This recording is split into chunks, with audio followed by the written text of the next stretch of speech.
Hi, everybody. I'm Matt. And I'm Steve. And this is Marvel Reread Club.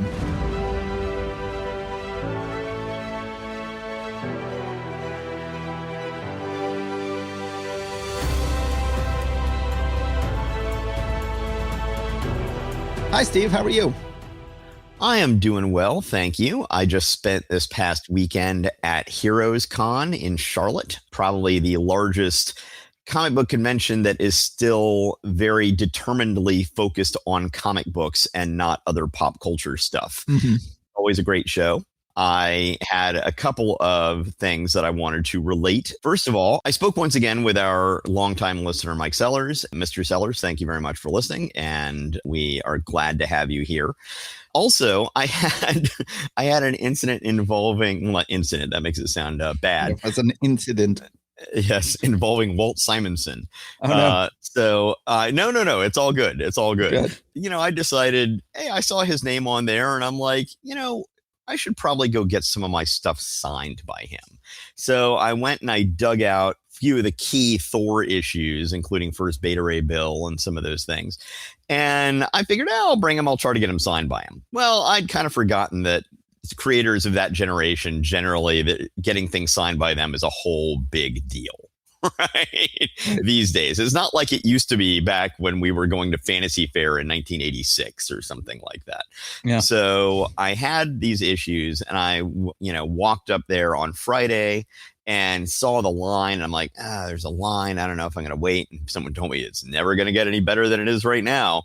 I'm like, I know I got to go set up my table, though. I got to, I'll come back later. And I came back later, and indeed, the line was way longer. I'm like, okay. Mm-hmm. So I'm like, okay, well, tomorrow morning, I'm going to use my exhibitor badge to get in early, and I'm just going to get in line before anybody else.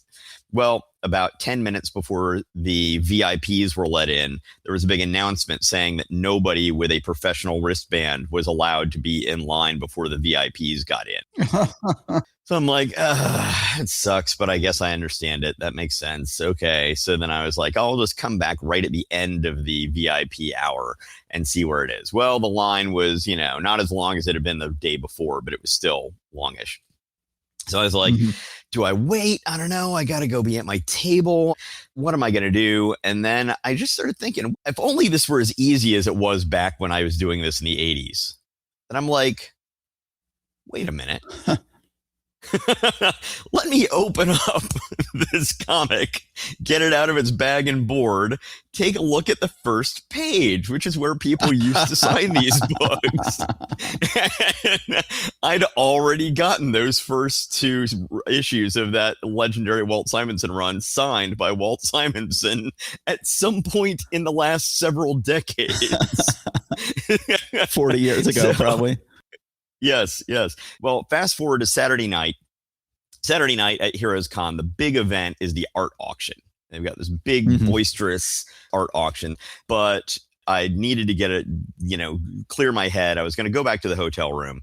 And who should I pass on his way in but Walt Simonson?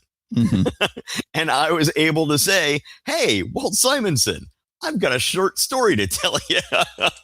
And then I proceeded to tell him about exactly what had happened. So I was able to even have that part of it, being able to say hey to him and say thank you for all of the enrichment you have brought to my life over the years.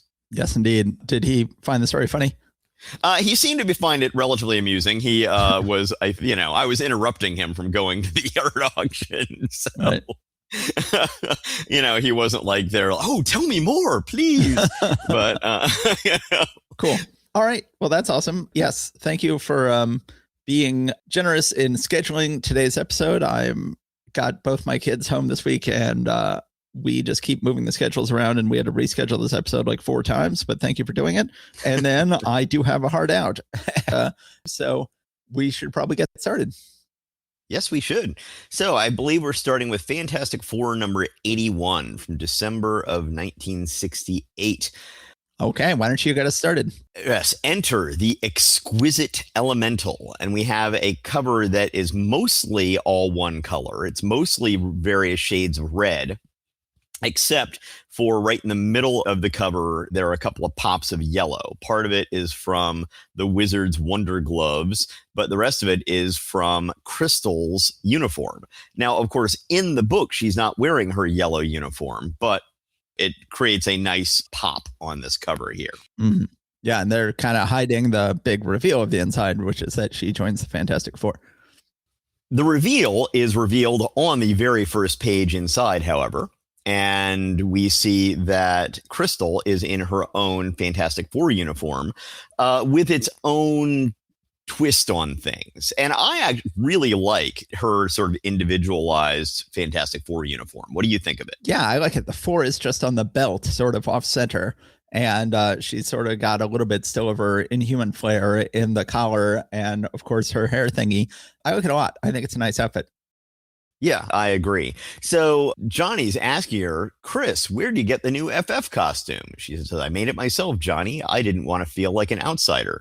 They are getting all lovey-dovey, but he's like, I don't think that you can really be joining the Fantastic Four. It requires a lot of danger and all this sort of stuff. And she ends up using some of her powers, which have always been a little bit amorphous, but there's sort of a burst of wind. And then there's some kind of power bolt that she shoots and almost hits Reed as he enters the room. Yeah, to me, the whole point of this issue should be, okay, let's finally be clear about Crystal's powers. And they completely fail. Like this issue, I ended up leaving this issue just as confused as I've always been about Crystal's powers. Now, it would make sense if she was like Storm, if she had weather powers, if she could hit you with a gust of wind and or maybe a bolt of lightning, even better. And she had weather powers. And that's sort of here. And she sort of hits him with wind, but then she does something that's not lightning. She basically just shoots a laser out of her hand at Reed. All I needed to do is concentrate in order to filter all my elemental energy through one arm. And by aiming my fingers, I can direct the natural force where I want it. It makes no sense. This is not a clear power, and it is never clear. Her powers are just as unclear at the end of this issue as they were at the beginning, and it drives me nuts. I think that in later years, they basically said, okay, well, she's referring to herself as an elemental. So she has 4 powers, one over earth, air, fire, and water, is what I think I've seen that they've done in future years. And you get just a little bit of that in this issue. At one point, she sort of causes an earthquake in this issue. It's like, whoa, she does have earth powers? Because that is very uncommon for her to ever use earth powers. Right. So one exchange that we have here that I want to highlight is Reed says to Crystal as she is pitching the idea of being Sue's replacement. He says, but you're just a child, Crystal, and the job is one of the most dangerous on Earth. And Crystal responds, I'm no younger than Sue herself was when your team first formed. Mm-hmm. And I'm like, oh, okay. So how old is Crystal now? And how old was, and it just, my brain starts going off in directions that it's just like, let's not go there.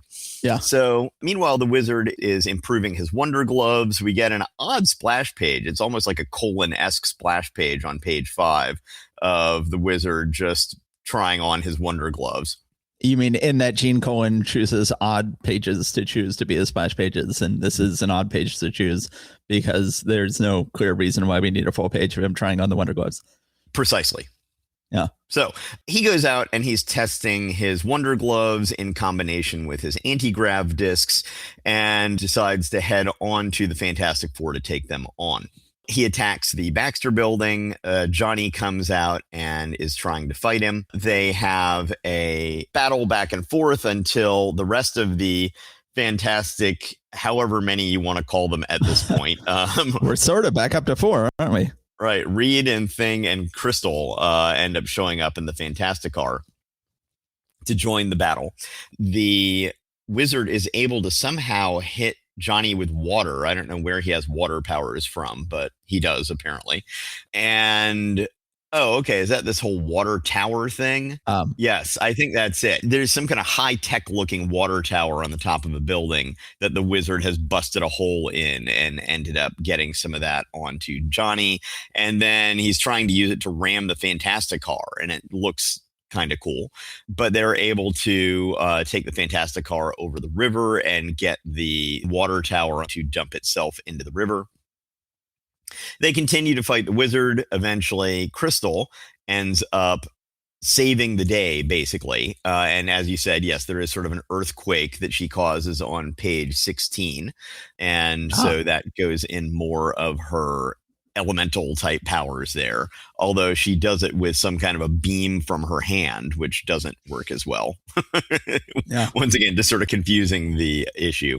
So in the end, Crystal and Wizard are the ones who end up facing off, and he ends up trying to run away. Essentially, Crystal is defeating him, and he's trying to escape, at which point Johnny stops him with a flame lasso. That's something from back in the Tales to Astonish days.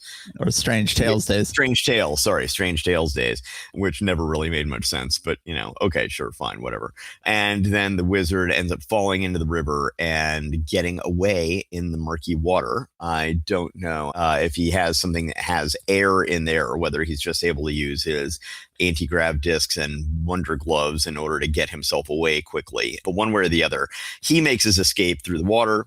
And the rest of the Fantastic Four all welcome Crystal into the team in Sue's absence. Sue gets no vote. So they all go like, hey, Sue, we were thinking about replacing you. How do you feel about that? She is continually stuck back at wherever she is stuck, taking care of her baby, I guess, or being taken care of along with her baby. Does not, no one's checking in with her. We do not see her in this issue. And that's kind of a shame. I miss Sue, and I will continue to miss Sue. By the way, I found out that we talked about how Franklin wouldn't be named for over a year. I then saw that page in issue 94 where they finally name him. And on that page, they actually name him. So they're like, yes, we've decided to finally name our year-old baby, they say in that issue. And I'm like, was that how it is? Was that how it was back in 1969? Did you not name a baby for a year? I don't know. I don't think so. You were born in 1972. I think you were named in the, before they took you home from the hospital. Wasn't that part of the storyline in Murphy Brown where she had a kid and she didn't name it for like months? I don't know. And people kept on getting on her case about that. I seem to remember that being a storyline, even in what was it, the late 80s or whenever it was that show was on. So maybe it was a thing. I don't know. Yeah. But just this issue just drives me crazy. She's shooting these force bolts from her hand, but on page 17, she is shooting lightning. She's shooting a bunch of lightning down on the wizard. And it's like, that makes sense. That's an elemental power. And that's extremely badass. If you can shoot lightning, you don't need to shoot force bolts. And that would make sense. And, just make it make sense. Just make her make sense. I end my notes with, okay, issue, wizard is just their placeholder villain. Crystal's powers are unclear. No Sue, great art. So it is great art. Yes. But the story is frustrating. But generally speaking, I kind of like the idea of Crystal joining the team. I'll miss Sue, but it's interesting, this idea of maternity leave, this idea of, no, someone should get a break from being a superhero for a while if they have a baby. And it's like, okay, well, I guess I support maternity leave. I guess I support this. And replacing her with Crystal isn't a bad idea if they could make Crystal's powers clear. I like Crystal's personality. I like her role in the dynamic of the team. I think this is going to be a beginning of a good era of the Fantastic Four, the Crystal era. But there's just things that aren't clear to me that I wish were clear to me. Sure. Fair enough. Okay, so let's move on to Submariner, and this one is yours. All right, let's go and do Submariner number 8 in the Rage of Battle, where we have a gorgeous cover that would later be homaged, most notably by John Buscema himself for, I think it's Fantastic Four 112 or something like that. I think Hulk versus Thing done the same way. Here we have on the cover Submariner versus the Thing, and they're just against an all black background. And I'm sure as comic book collectors must hate this issue, because comic book collectors famously hate all black issues because the creases in the spine are much more obvious. But this is, I think it's a gorgeous cover. Just my one complaint about it is Submariner's right shoulder looks hairy because of the feathering lines that go right into the black background. Yeah. And it looks to me like he's got fur right there. Yeah, that wasn't the intent. It's a minor complaint, but it does, since it's so close to the middle of the page, it does draw my eye, unfortunately. But yes, overall, this is an impressive cover. Yeah. So let's go ahead and jump into the issue. In the Rage of Battle, a truly memorable Submariner saga by Stanley editor, Roy Thomas writer, John Buscema artist, made even more laudatory by the labors of Dan Atkins inker and Sam Rosen letterer. So I think this is John Buscema's last issue. I think he's done a great job on this book. He's really gotten it off to a strong start. And he is going to leave, but we're going to have a lot of other great pencilers. We're going to have Marie Severin. We're going to have, eventually, John's little brother Sal is going to show up and take over the penciling. And I'm always a fan of his. But we are going to have some interesting work coming up. But I think this is the end of John Buscema. And I am going to miss him, even though he is going to have good people following up. We begin with somebody has crumpled up a newspaper that says In the Rage of Battle and thrown it in the garbage and then is writing in a journal. And we don't know who this is. John Buscema does a good job of showing just by looking at the hands that this is an old woman. These are old woman's hands. And we have someone writing in a journal about the events of the end of last issue, where Dorma's white people pills wore off and she was suddenly turning it back into a blue person. They had just defeated Destiny. People try to intervene, but Submariner knocks them all away, flies off with Dorma, takes her back to Tiger Shark's sister's house, where they give her more of the pills, and now she needs some rest. Then Namor ends up telling, what is the name of this character? Tiger Shark's sister? I can't just keep calling her Tiger Shark's sister. Goes ahead and ends up telling Tiger Shark's sister about some of his adventures back in World War II, about how he used to like attacking people when suddenly there was a beautiful blonde woman named Betty Dean would come in to sort of, do sort of a Beauty and the Beast thing and said, no, you should be a good guy. And by the way, a Tiger Shark's sister is named Diane. So then he remembers fighting the Human Torch back during the war, and he remembers Betty Dean eventually convincing him to go back to his people. And this is just an apropos of nothing flashback pretty much to Betty Dean. Gee, I wonder if this will come up again. Gee, I wonder whose old wizened fingers those were at the beginning. So then Submariner hears that they've run in the Thing to transport Destiny's helmet, which will eventually be revealed to be the serpent crown in disguise. But Destiny's sort of helmet of, what's it called? Helmet of power? Helmet of Destiny? power, I believe. Helmet of power. And they brought in the Thing to transport it. Well, Submariner does not trust this at all. And he's like, I'd better intervene and grab that helmet. That's sort of mine by right of conquest. And I don't trust the surface dwellers with it. So then Submariner goes off to attack the Thing. He's briefly in the water, by the way, and finds the water very polluted, which was very much a concern in December 1968. He goes up to fight the Thing, who is in a little flying doohickey. And so they're flying around in the sky, each other up. And it's a little flying doohickey where he's like leaned over way too far forward when he's flying it, which I think we've seen something like that before, if I'm not mistaken. Gorgeous page on page 14. The Thing goes flying off of his doohickey, and he and Submariner are both sort of hurtling down through 3 stories of an office building. And we have a great cutaway view where we can see all 3 stories as they smash through them. And that's a spectacular sequence. Spectacular sequence. And the perspective lines are all really well done in terms of shifting the perspective from 4 to 4. It's just really great. So then they keep pounding on each other for several pages. And eventually he is about to seemingly sort of kill the Thing when someone named Mrs. Prentice comes up. And who is Mrs. Prentice? Well, it turns out she is, of course, Betty Dean. And once again, Betty Dean is able to sort of convince him, no, don't kill the Thing. Just take the helmet. You've won. Go ahead and take off. She then explains, she says, no one but a widow named Mrs. Prentice, whom the eternally young Submariner once knew as. And then she cries into her hands and says, Betty Dean. And that is the end of the issue. So that is this issue. I think this issue is great. I think it's got fantastic art in it from Buscema and Atkins. I assume Betty Dean was an actual Golden Age character. If so, it's good to have her back. If not, it's good to invent her. I like how the Submariner wins. I like how this isn't like, well, it's all a tie or to see who gets the crown or whatever. It's like, no, I went to go beat him up. I went to go take his crown. I took his crown. I'm not going to kill him, but I'm going to go ahead and take off with it. I like that, because so often when they have hero versus hero fights, they are very careful to say like, oh, and then we realized we were fighting over nothing. Like, no. They're fighting over something. And I think that this is a gorgeous, wonderful, excellent issue. What did you think of it, Steve? Yeah, I thought it was really good. I think I have made it clear that I am not usually the biggest fan of Submariner as the protagonist in his own book. I usually like him better when he is sort of an anti-hero in other books, but this issue is an exception. I think that this issue works very well, largely because it is not really dealing with a bunch of the stuff that kind of bothers me sometimes.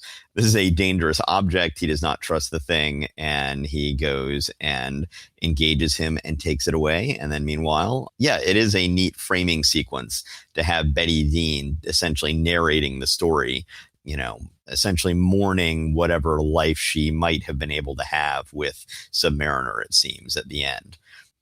But presumably she married a Mr. Prentice, and hopefully she had a good life with him, but we don't know. Yeah, it seems like now she's a widow and she would love to resume her relationship with the Submariner, but the Submariner is like, who are you, old lady? And doesn't even recognize her,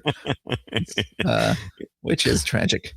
Even though he had just been reminiscing about her apropos of nothing, and still doesn't recognize her, which is a sad statement on how ageism works. Yeah, I say at the end of my notes, and that's it for John Buscema, who had a good run on this book. Next up is Marie Severin, then a little Gene Colan, and then a lot more Marie Severin. So I'm looking forward to that. All right. So speaking of looking forward, let's look forward to Captain Marvel number 8. Nice segue. And thank you. I've been doing this for a while. Yeah. And Fear Shall Follow. On the cover, I really can't really say much of what's going on the cover. We see... It doesn't matter. We'll go on. No, I think we should talk about how awful this cover is. This is clearly Colin inked by Colletta. It's got Walter Lawson being chased by a robot in the foreground, and it's got Captain Marvel in the background, and it's really awful. I mean, look at Captain Marvel's eyes. The only Colletta could have inked those big black chasms for eyes. Really, really awful. So we get into here, and we see a new alien race. These are the Acons, I believe. Aakons, I think. I want to start singing a song by Akon right now, but I'm not going to do it. Yeah, don't do that. So this is a race that goes on to continue in the Marvel Universe. Yes. They have appeared in the Guardians of the Galaxy movies, although they do not have the mop of blue hair in the movies. They are bald, but they do have the same name, and they are yellow. Mm-hmm. Yes, there is a ship of merchants, basically, from this alien race that is going by Earth, and they see that the Kree are doing something on Earth, and they're like, oh, crap, the Kree, they don't like us, and they're much more powerful than us. We need to hide. And then they're like, oh, no, the Kree have already seen us. They are coming to get us. This is not good. So Jan Rog is going to go off and kick him some Akon butt. Captain Marvel is like, really? They're just like a merchant ship. Do we really need to be doing this? Jan Rog is like, what are you, chicken? Basically. Mm-hmm. Captain Marvel's like, who are you that you think this is an honorable thing to do? But Captain Marvel is Jan Rog's subordinate, so he takes his orders and goes in and fights valiantly against the Akon. And did you ever do the credits for this issue? You know what? I don't think I did. I wanted to leave them plausible deniability for having done this issue. This extraterrestrial epic, edited by Stan Lee, written by Arnold Drake, penciled by Don Heck, inked by Vince Colletta, lettered by Herb Cooper. Now, yeah. I will end up eating crow for something that I have said in the past later in this synopsis. So did you say that these people suck and then you're going to eat crow when this turns out to be great? Well, I don't know. We will leave that to the future and we will find out then. Who knows what the future will bring? Okay. So anyway, well, Jan Rog ends up getting injured in this battle, and Marvel is the next high-ranking officer, and so he takes over the battle and essentially has the Kree be like, we've made our point. We're going to go ahead and go here rather than go and slaughter the rest of you. So Medic Una is then taking care of Jan Rog, and Jan Rog is incapacitated. Now, have we ever seen Una without a tear in the corner of her eye? No. Like Dorma, she puts Dorma to shame. Dorma, it's especially silly with Dorma because she's underwater and she shouldn't be able to cry. But Una is pretty silly in terms of constantly having a little tear in her eye, whether it's because she thinks Yanrog is going to kill Captain Marvel, or because she thinks Captain Marvel is secretly in love with Carol Danvers, or whatever. But she is always has a little tear in her corner of her eye. So Marvel belatedly decides, hey, you know what? I should probably look into this secret identity that I accidentally took on from this dead guy. Maybe I should go check out his house. And he goes and checks out his house, and it is this modern architecture, mansion, basically. Not even really modern. Like modern architecture is a thing. This is futuristic architecture. This is almost Dr. Seuss-esque. This is a really crazy place. Good point. Yes. So he goes inside and, it's funny. He thinks to himself, this is the humble dwelling place of a research scientist. I understood Earth paid such monetary compliment only to its movie stars and ball players. Yeah. Nice little satirical jab from Arnold Drake there. Yes. He goes inside the house and finds a sculpture that looks to me like a winding vine that's climbing up. But he points out that it's a double helix. And he's like, oh, wait, it looks almost like what the Earthlings call DNA. But there are a couple of molecules in the wrong place on this sculpture. I'll go and move them into the right location. And then, whoa, what do you know? That opens up a secret door to a gigantic secret laboratory. Yes. Like, I think this is built into a cliff, if I'm not mistaken. So this must have been a lot of Earth hollowed out to get here. And he finds the indentation of a giant robot left behind in sort of a mold kind of thing. And he's like, Dr. Lawson, what in the name of sanity were you up to? Yes. What indeed. Then some goons come by with automatic weapons. They're coming to get Dr. Lawson. It says, okay, Lawson, if you're not coming out, we're coming in after you. No use hiding from us, egghead. We got $12 million sunk into this lab of yours, and we ain't no silent partners. So apparently Dr. Lawson was in with whatever this goon squad is and doing some work for them, presumably involving that robot that we were implied had been here. And we see this really ugly dude who is apparently the boss of these goons, who paid the money for this assassin bot that Dr. Lawson had built for them.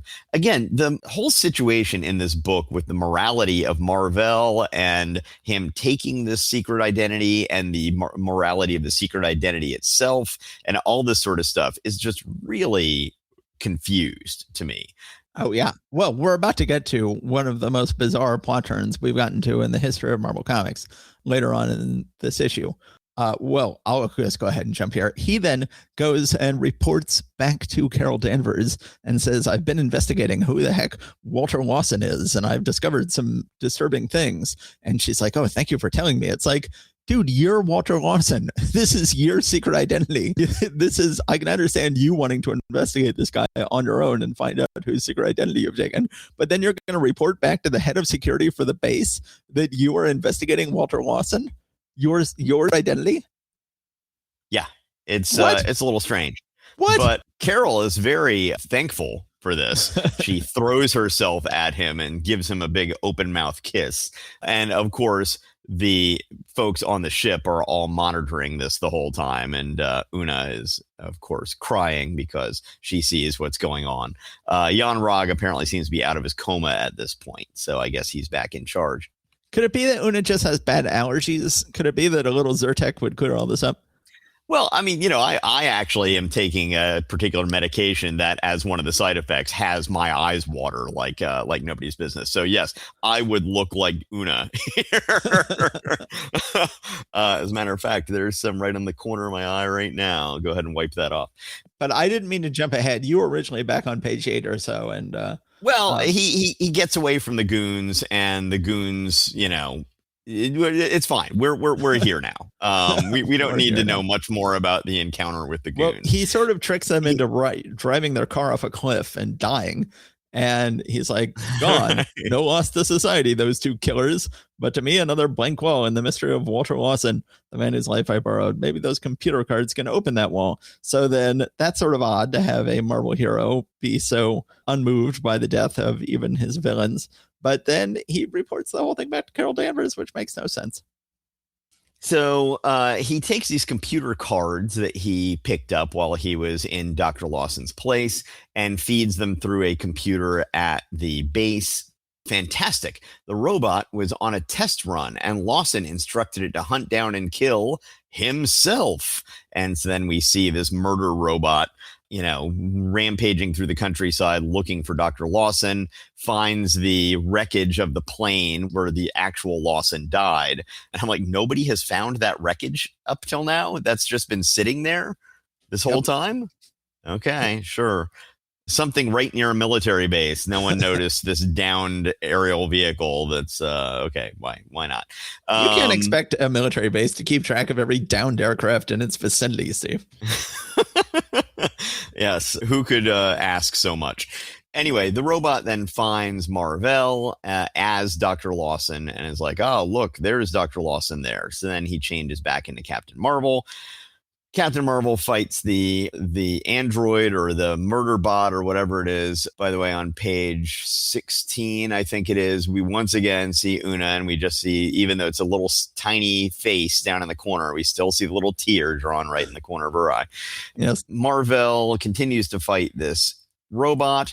Page 18 is where I eat crow. I think I said in an earlier episode at some point that both Don Heck and Vince Colletta would have better reputations had they been assigned to work together more often, because Vince Coletta's scratchy style actually complements Don Heck's art style. And there was at least one issue they worked on together that I thought really worked quite well. Yeah, they would sometimes make a good pairing and sometimes not. Sometimes you get panel 4 on page 18. Yes. Look at so there is a face of a gentleman looking towards us, or kind of towards us. His eyes aren't quite pointing in the same direction and aren't shaped the same on both sides.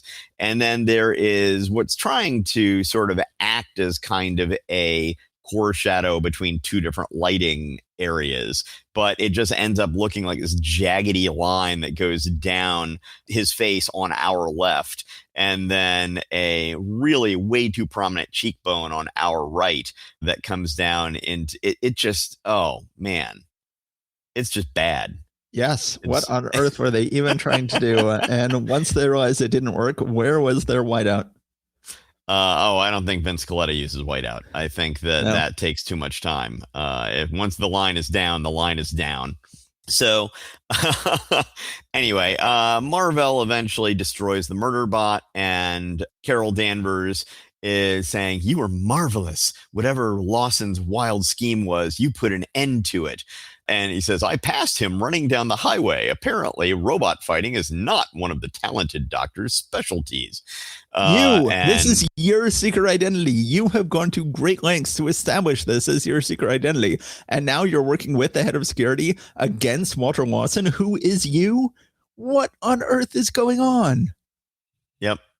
And on page 20, panel 2, it's another thing where, Colletta can usually have these scratchy, thin little lines, but every now and then there's just a line that's way too thick and bold. And so we get Carol Danvers, who's in the background in this panel, with just the thickest, boldest black outline around her blonde hair. And then Captain Marvel, who's in the foreground, has really relatively thin lines around him. And it just doesn't, it sort of throws off the perspective of where they are in relationship to each other. Yes. So we think that the murder bot has been destroyed, but at the end it says, "My self-repair work may begin at once. Basic command remains unchanged. Kill Dr. Lawson and his protector, the one called Captain Marvel." But the robot assassin will have to rush to claim his victim before the vengeful Akon. Don't miss between hammer and anvil. So there we are. And I keep on calling him Murderbot. I think Murderbot is actually the name of a TV show recently. Yes. Have you never seen Murderbot? It is I have heard nothing but good things about it. It is just a wonderful TV show. Betsy was a big fan of the novels and was really looking forward to the show. And she was not disappointed. She loved the TV show, and I liked it too. It's very good with Alexander Skarsgård as a murderbot, as a security robot who becomes sentient and loves science fiction soap operas. And it is just a wonderful show. All right. Well, I will see that. Sorry for besmirching the name of Murderbot by referring to this half-ass assassin droid as Murderbot. Yes. I in my notes by going insane issue, all caps, makes no sense, all caps. Akon have an okay look. Number one and the robot are both generic looking. Yes. So I think we've said way too much about that issue. I think it's time to move on to something better. All right. Okay, everyone, let's go and move on to a great legendary book, The Silver Surfer #3, The Power and the Prize. So once again, we have the fundamental problem with this book in that Shalabal is still a young, beautiful woman, even though these events seemingly take place hundreds of years after the events of the flashback we got in Silver Surfer #1 to when Silver Surfer was recruited to work for Galactus. And this becomes even more of a problem in this issue. However, this issue has a total out they could have taken that would have completely made it work, because in this issue, he is fighting a seemingly omnipotent villain. He is fighting Mephisto, who is introduced for the first time in this issue and will go on to become a great Marvel villain, and who is essentially their version of Satan. We've currently got Doctor Strange fighting Satanish, who is Satanish and is sort of a version of Satan. And then we get another character who is also sort of a version of Satan, Mephisto, who just has a great look, a look that will last through the ages. You can see here on the cover with his wild ass hair. And he is holding Shalabal as Silver Surfer flies towards him. We then jump into the issue, The Prize, a cosmic collaboration by Stan Lee and John Buscema, embellished by Joe Sinnott, lettering by Artie Simek. So we had Atkins inking Buscema over in Submariner, and that looked great. And wouldn't think you could get any better than that. But now we have Sinnott inking Buscema, who is even better inker and is just a gorgeous job. Silver Surfer sent to check on the girl who he dropped off at the hospital last issue. And everybody's like, oh, you've come to finish killing her? Like, have you no heart? Have you no feelings? You inhuman monster. Haven't you done enough? And he's like, oh, man. All right. I guess this is what I get for trying to check in on someone in the hospital. I'm going to go ahead and melt everybody's guns, and then I'm going to get out of here. And at this point, he is so upset that he decides he needs to attack the whole Earth again. And decides what I'm going to do is I'm going to go up into space, or as far as I'm allowed to go up into space, and I'm going to send a huge lightning bolt down to the Earth that is going to kill all electric power on the Earth. And seemingly this would kill, if not millions, then at least tens of thousands of people who are requiring electricity at the hospitals they may be at, or in the trains they may be riding in, or various other things. But planes, like that. Yes. Yeah. If it's killing off batteries too, then the planes are going to be in big trouble. Well, and, I mean, like you actually see at one point an astronaut who's in orbit who has all his power go out in his capsule. Yeah. Not good. Unpaid. Not good. Not good, Bob. Not good, Bob. So then our classic line from Mad Men. Bizarrely, this draws the attention of somebody who we meet in a nether realm. We meet his little assistant first. This assistant isn't a character who sticks around for a long. Get just 2-panel page on page 7 as we get a very creepy hand reaching down to the assistant. And then we get a giant splash, another splash on page 8. And boy, oh boy, Jack Kirby loves drawing characters on their thrones, but definitely Marvel's #2 throne guy. Marvel is almost as good as Jack Kirby throne guy. Well, the #2 throne is a whole different thing, but go on. Yes, Steve. Yes. So then here is John Buscema loves thrones and does a great job introducing Mephisto face still in shadow as he sprawls on his throne. Bizarrely, Mephisto is like, I need to find the best person on Earth, the person who has the most goodness on Earth. What about this guy who has just killed millions of Earthlings? He seems like a very good person. Let me go ahead and tempt him. And it's like, right. Really, given what the Silver Surfer is doing right now, his goodness is what stands out to you. I would think that he would seem like a very bad person right now. But and given his service to Galactus in the past, yes, he is at least partially responsible for much death.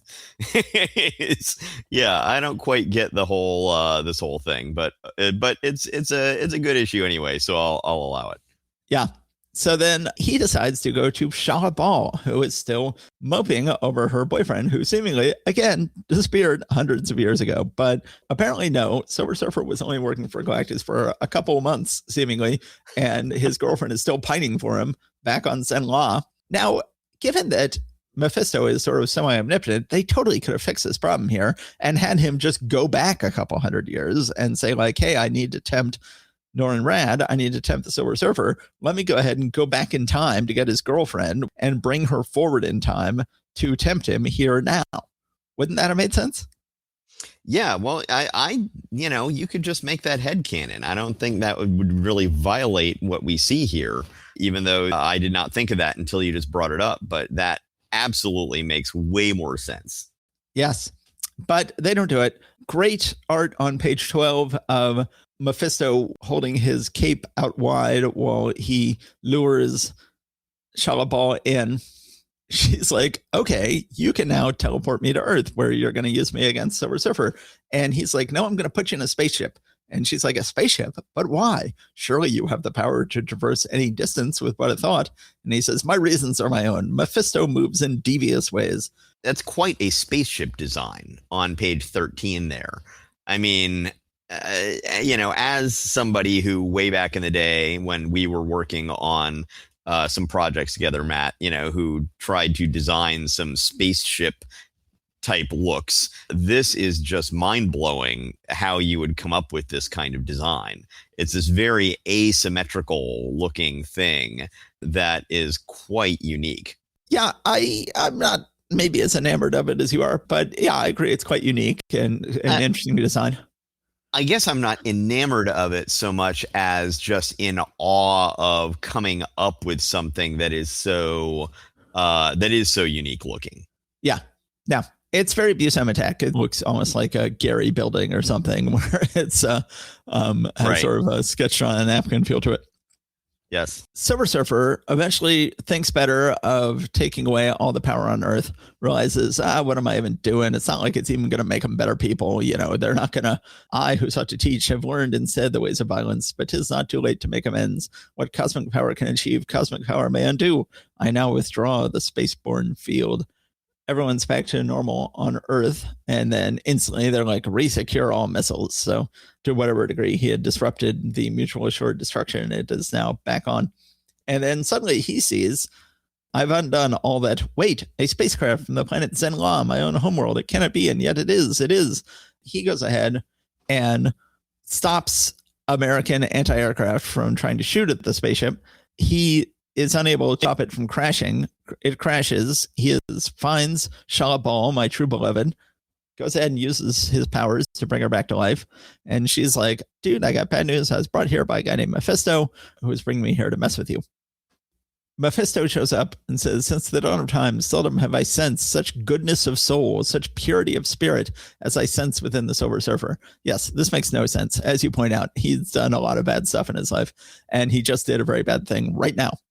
All that you are, all that you stand for is abhorrent to the Lord of the lower depths. So long as you exist, Mephisto's scheme supreme will ever be in jeopardy. Therefore, the Silver Surfer must die.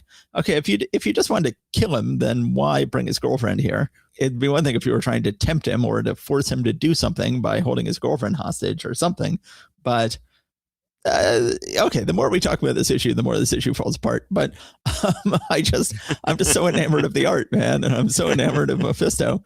He's great. Mephisto takes Shala Ball down to his realm. The realms could not look more gorgeous in terms of just being this decadent depiction of hell. Silver Surfer shows up to rescue Shala Ball. The first panel on page 22 with the column of tortured souls.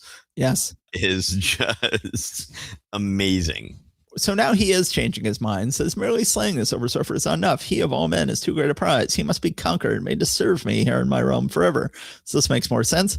And now it makes more sense that you kidnapped him if you want to force him to do something. And then he goes ahead and gives him a tour. There's an interesting page on page 26. Keep in mind, this is a double-length book, so we always have these double-length stories. And Mephisto is talking about, as long as man takes the law into his own hands, both in the streets and on the field of battle, as long as crime covers the planet like a deadly creeping fungus, then only Mephisto shall reap the final eternal reward. And there's an interesting sort of collage of the evils of the world, including, a rich fat cat counting his money and seemingly two wicked-looking young people smoking marijuana, seemingly. And then you've got some old-fashioned hoods with handkerchiefs on their faces robbing a bank. You've got fascist troops, but then you've got sort of a race riot going on, which is interesting, as seen being one of the evils of the world in December 1968. He tries to tempt Silver Surfer with a whole room of treasure. Of course, Silver Surfer is not going for that. He tries to tempt him with 3 beautiful women who do nice little Buscema beautiful women dancing in a big splash page on page 30, which later we'll see a ton of when Buscema does Conan for 20 years. None of this is working. Finally attacks him with some awesome looking creatures on pages 31 and 32. And then a giant hooved beast figure is attacking him as well. Just fighting, going on for a good 10 pages. This is a double page book. They have a hard time filling it up. Finally, he's trying to get to Shellaball. I guess he has, by defeating Mephisto's goons, then Mephisto agrees to return Shellaball. He says, again, I command, swear me undying allegiance, or I send her back to Zenla, and Shellaball would be lost to you forever. And Silver Surfer refuses. So then Mephisto, who could have done worse stuff, but I guess has been cowed from doing worse stuff, goes ahead and sends Shellaball back to Zenla. And Silver Surfer cannot be with her because, of course, he cannot go into space himself. And Mephisto says, since time is endless, we shall meet again, and then the surfer shall fall. Then shall the surfer fall. I'm sorry, I should say. And that is the end of the issue. This issue, I guess, plot-wise makes no sense. Character-wise, it really makes no sense. Certainly, it had a huge chance to fix the biggest problem with this book in terms of having him go back in time to get Shellaball, and it didn't do that. But the art on this issue is just gorgeous. It's just gorgeous. Sinnott inking Buscema and getting to see Buscema's visions of hell. I could spend all day luxuriating in Buscema's vision of hell. What did you think of this book? Yeah, it was absolutely gorgeous. Just luscious throughout in its depictions of the world, the depictions of debauchery of various sorts, whether in hell or in the wickedness of mankind. Yeah, it's beautiful. I like what you're saying about the whole time travel thing, and with how things are right now, that could still be headcanon. I'm sure that will be contradicted as we go forward, because the whole Shellaball thing will continue to be a driving part of his character. But for the moment, you could just go ahead and say, yes, well, he has brought her back from millennia ago into the future. Yes. Which I would really prefer if they had done. But I can't turn it down for the gorgeous Buscema Sinnott art. Mm-hmm. Yeah. And just Mephisto has a great look with his pointy teeth and his wild mane of hair and his sort of a Neanderthal type nose. And he's just a creepy ass dude. This is great design and will be his used. Pointy ears and his widow's peak that comes right down to between his eyebrows.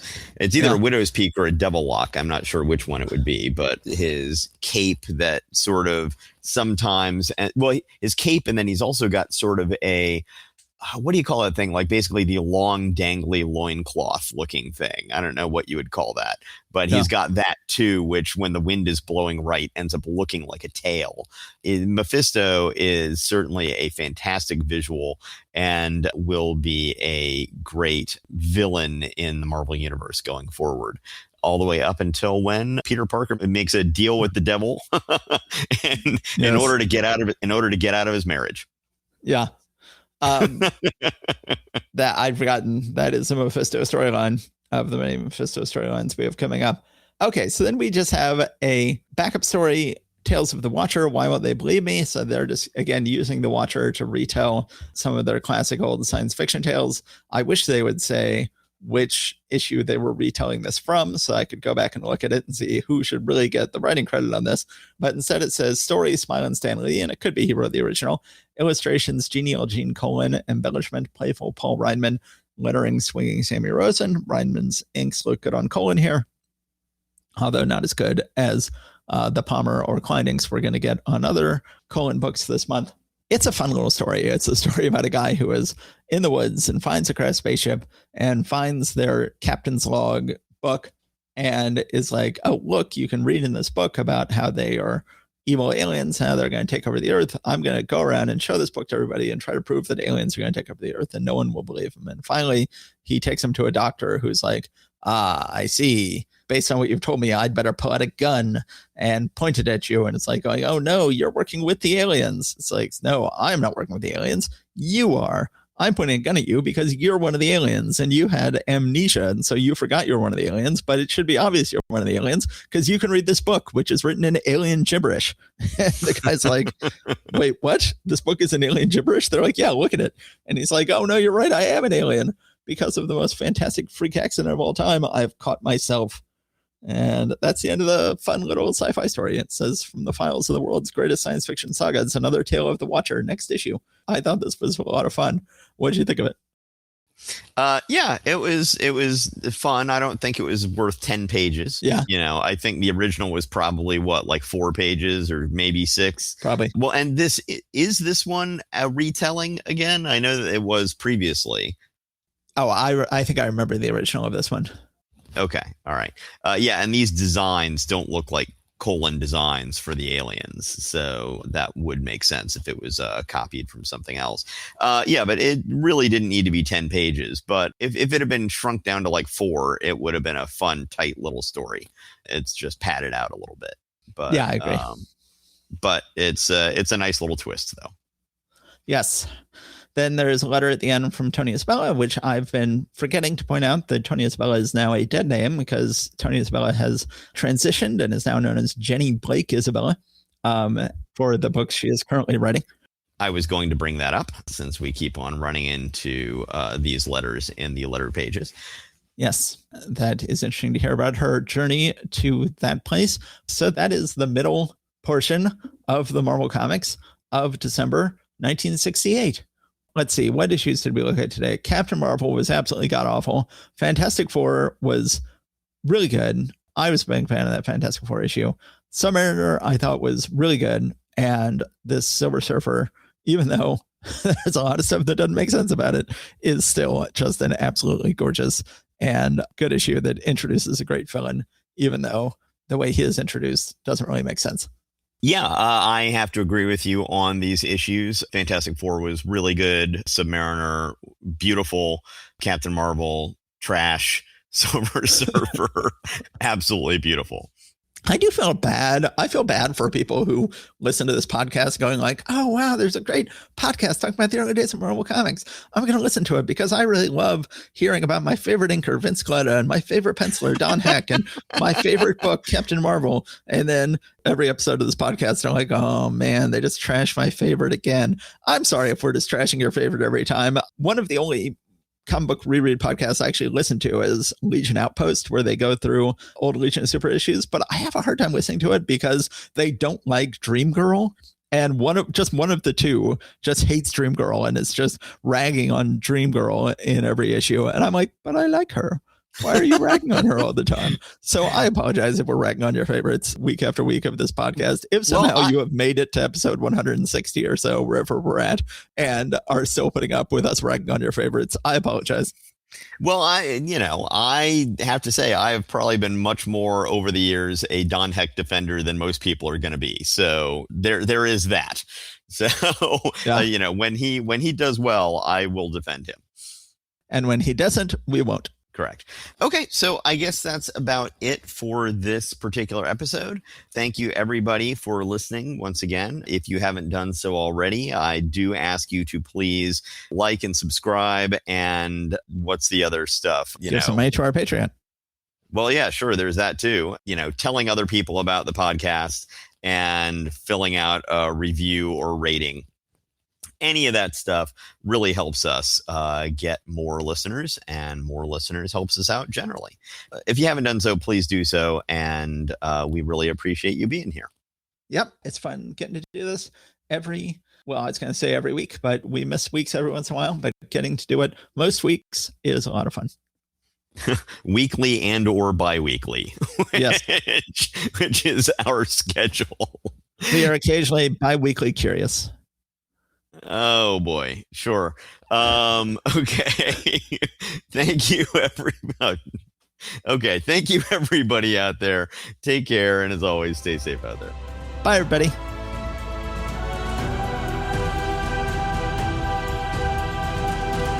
Thanks for listening. If you enjoyed it, we now have a Patreon where you can show your appreciation. If you've got a few bucks, head over to patreon.marvelrereadclub.com to support us. Also, you can still rate and review us at your podcatcher of choice, and that would be greatly appreciated as well. You can find us online at marvelrereadclub.com, as well as Facebook, Instagram, Blue Sky, and Threads. See you next time.